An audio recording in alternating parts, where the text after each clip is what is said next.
Men usually ended up in Riverview because they got into some kind of altercation with the law. And women usually got signed in by their husbands or their fathers. In 1913, a psychiatric hospital opened on these grounds in what is now known as the city of Coquitlam. Today, we know it as Riverview. It's a shell of what it once was and a regularly used set piece in Canada's film and TV industry. But in its early days, Riverview housed nearly 5,000 patients. The hospital was recognized as a model of psychiatric health care, one of the most progressive asylums in North America.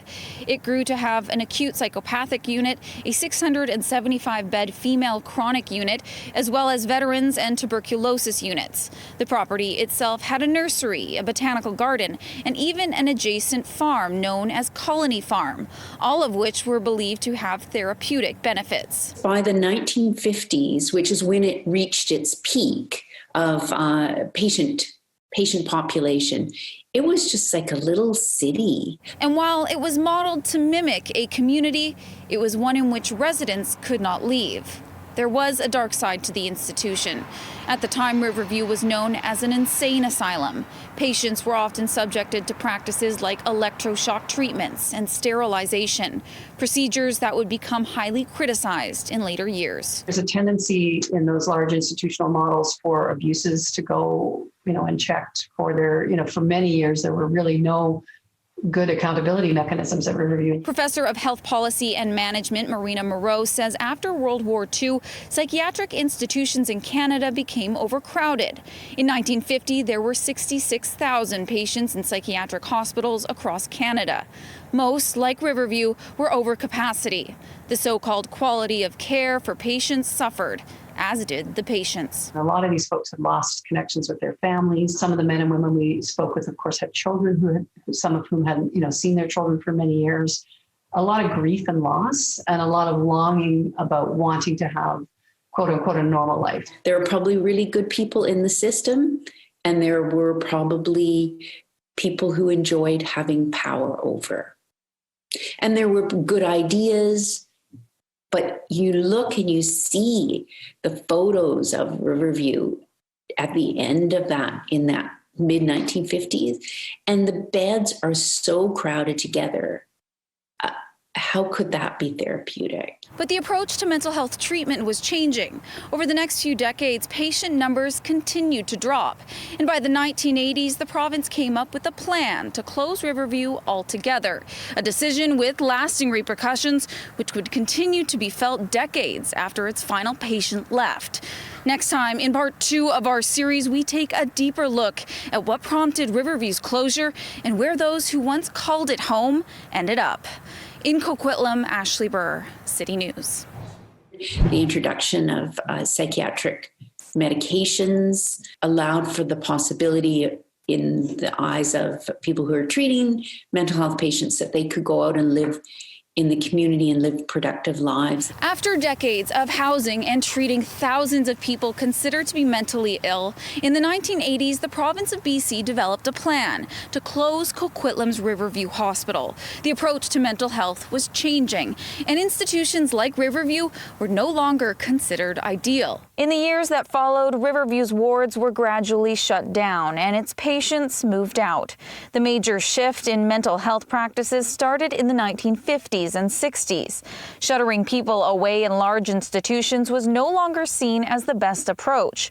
Instead, so-called deinstitutionalization sought to try to integrate mental health patients back into communities. Money was also a factor in the decision to close, as Ottawa made funding for new hospitals the priority, rather than expand institutions like Riverview. So the provinces was a bit of carrot and stick for them.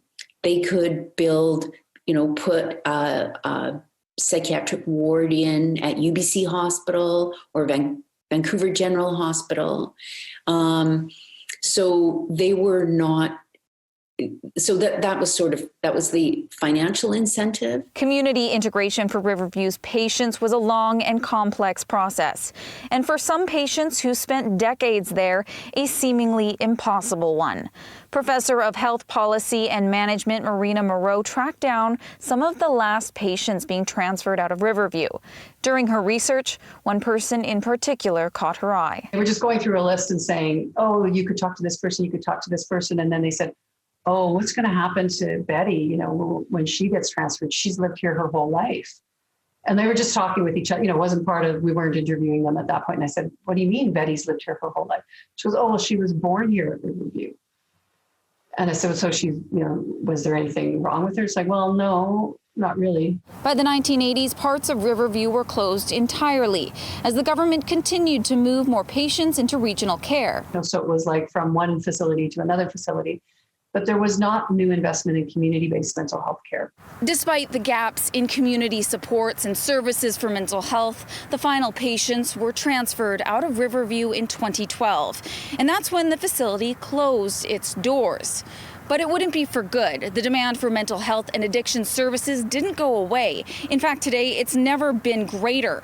And so the province has once more turned its attention to the Riverview lands. In the third and final part of our series, we take a look at what could be a rebirth of Riverview. In Coquitlam, Ashley Burr, City News. It was built as an asylum. We're not asking for it to be reopened by any means. We're asking for it to be repurposed. More than 2,000 people in Vancouver alone self-identified as being homeless in the 2020 homeless count. 45% of them named mental health issues as being the cause, and 60% said it was due to an addiction. The number of people with mental illness living on Metro Vancouver's streets continues to grow year after year. But could the former psychiatric hospital in Coquitlam be part of a larger solution? We take a look at the provincial government's plans for the land and what it could mean for the future of BC's mental health supports. We really need to look at the lands at Riverview and look at the facilities at Riverview and really develop a plan to get a critical mass of mental health and addiction services back on the site. In 2013, BC Housing began consultation on a plan it called Renewing Riverview. 2 years later, a plan for the land was released, envisioning a mental health care district with doctors' offices and transitional housing, a vision which in 2020 still has yet to be completed.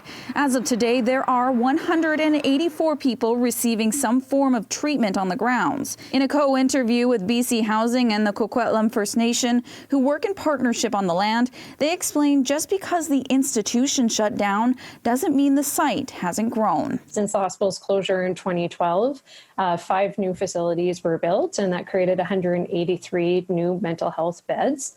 And the most recent of those is the Redfish Healing Center, which is for adults, which Chief Hall mentioned, and that is set to open later next year. That center is for the most part a transfer of beds, moving the current 94 beds at the Burnaby Center for Mental Health and Addiction and adding just an additional 11 to the system as a whole. COVID-19 crisis has really raised this again, seeing how limited we are in terms of our housing and how crowded our housing is. While running for re-election in October, Premier John Horgan promised more frontline support to deal with BC's overdose crisis and said work continues to reopen the long-closed psychiatric hospital.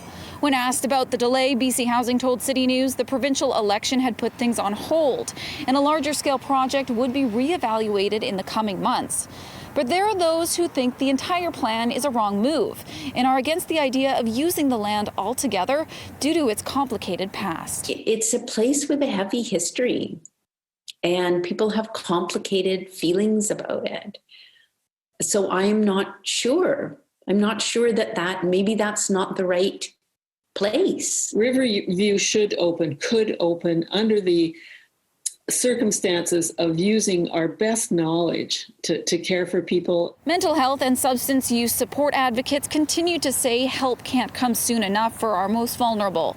But historian Megan J. Davies stresses it needs to be the right kind of help.